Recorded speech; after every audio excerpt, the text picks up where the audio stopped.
जय श्री हरि। एक बार बोलो सियावर रामचंद्र की जय। पवन पुत्र हनुमान की जय। श्री गोस्वामी तुलसीदास महाराज की जय। रामायण मैया की जय। मंगल भवन अमंगल हारी, द्रवहु सुदशरथ अजर बिहारी। कवन सुकाज कठिन जग माही, जो नहीं होत ताते तुम पाही। आरती विनय दीनता मोरी, लघुता ललित सुबारी न थोरी। अद्भुत सलिल सुनत गुणकारी, आस पियास मनोमलहारी। राम सुप्रेम ही पोषति पानी, हरत सकल कलि कलुष गलानी। भव श्रम शोषक तोषक तोषा, समन दुरित दुख दारिद्र दोषा। काम कोह मद मोहन सावन, विमल विवेक विराग बढ़ावन। सादर मज्जन पान किए ते, मिटहि पाप परिताप हिए ते। जिन यही बारी न मानस धोए, ते कायर कलि काल बिगोए। त्रिषित निरखि रवि कर भव बारी, फिर हई मृग जिमि जीव दुखारी। मति अनुहारी सुबारी गुण रामा, गने गनि मने अनवाई सिया रामा। सुमरि भवानी शंकरी रामा, कह कवि कथा सुहाई सिया रामा। अब रघुपति पद पंकरुह रामा, हिय धरि पाई प्रसाद सिया रामा। काहु जुगल मुनि बै कर रामा, मिलन सुभग संबाद सिया रामा। भरद्वाज मुनि बसहि प्रयागा, तिनहि राम पद अति अनुरागा। तापस समदम दया निधाना, परमारथ पथ परम सुजाना। माघ मकर गत रवि जब होई, तीरथ पतहि आव सब कोई। देव दनुज के नर नर श्रेणी, सादर मज्जहि सकल त्रिबेनी। पूजहि माधव पद जल जाता, परसि अखय बटु हर्षहि गाता। भरद्वाज आश्रम अति पावन, परम रम्य मुनि बर मन भावन। तहाँ होई मुनि ऋषय समाजा, जाहि जे मज्जन तीरथ राजा। मज्जहि प्रात समेत उछाहा, करहि परस्पर हरि गुण गाहा। ब्रह्म निरूपण धर्म विधि रामा, बरनहि तत्व विभाग सिया रामा।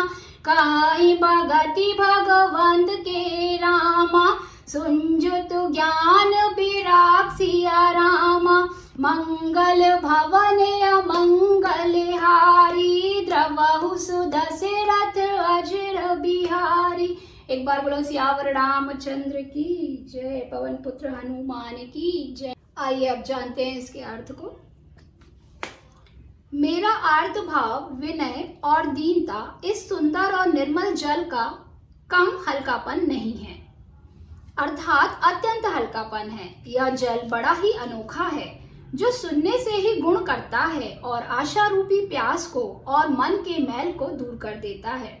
यह जल श्री रामचंद्र जी के सुंदर प्रेम को पुष्ट करता है, कलयुग के समस्त पापों और उनसे होने वाली ग्लानि को हर लेता है, संसार के जन्म मृत्यु रूप श्रम को सोख लेता है, संतोष को भी संतुष्ट करता है और पाप ताप दरिद्रता और दोषों को नष्ट कर लेता है।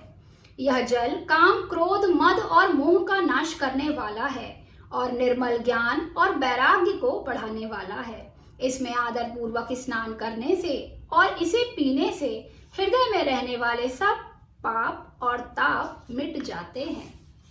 जिन्होंने इस राम सुयश रूपी जल से अपने हृदय को नहीं धोया है, वे कायर कलिकाल के द्वारा ठगे गए। जैसे प्यासा हिरन सूर्य की किरणों के रेत पर पड़ने से उत्पन्न हुए जल के भ्रम को वास्तविक जल समझकर पीने को दौड़ता है और जल ना पाकर दुखी होता है, वैसे ही वे कलयुग से ठगे हुए जीव भी विषयों के पीछे भटक कर दुखी होंगे। अपनी बुद्धि के अनुसार इस सुंदर जल के गुणों को विचार कर उसमें अपने मन को स्नान कराकर और श्री भवानी शंकर को स्मरण करके कवि तुलसीदास जी सुंदर कथा कहते हैं।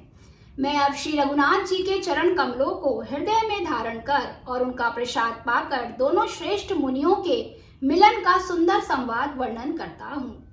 भरद्वाज मुनि प्रयाग में बसते हैं। उनका श्री राम जी के चरणों में अत्यंत प्रेम है। वे तपस्वी, निगृहीत चित्त, जितेंद्रिय, दया के निधान और परमार्थ के मार्ग से बड़े ही चतुर हैं। माघ में जब सूर्य मकर राशि पर जाते हैं तब सब लोग तीर्थराज प्रयाग को जाते हैं। देवता, दैत्य, किन्नर और मनुष्यों के समूह सब आदर पूर्वक त्रिवेणी में स्नान करते हैं। श्री वेणी माधव जी के चरण कमलों को पूजते हैं और अक्षयवट का स्पर्श करके शरीर पुलकित होते हैं। भरद्वाज जी आश्रम बहुत ही पवित्र, परम रमणीय और श्रेष्ठ मुनियों के मन को भाने वाला है। तीर्थराज प्रयाग में जो स्नान करने जाते हैं उन ऋषि मुनियों का समाज वहां भरद्वाज के आश्रम में जुटता है। प्रातःकाल सब उत्साह पूर्वक स्नान करते हैं और फिर परस्पर भगवान के गुणों की कथाएं कहते हैं। ब्रह्म का निरूपण, धर्म का विधान और तत्वों के विभाग का वर्णन करते हैं तथा ज्ञान वैराग्य से युक्त भगवान की भक्ति का कथन करते हैं। एक बार बोलो सियावर रामचंद्र की जय, पवन पुत्र हनुमान की जय, वृंदावन कृष्ण चंद्र की जय।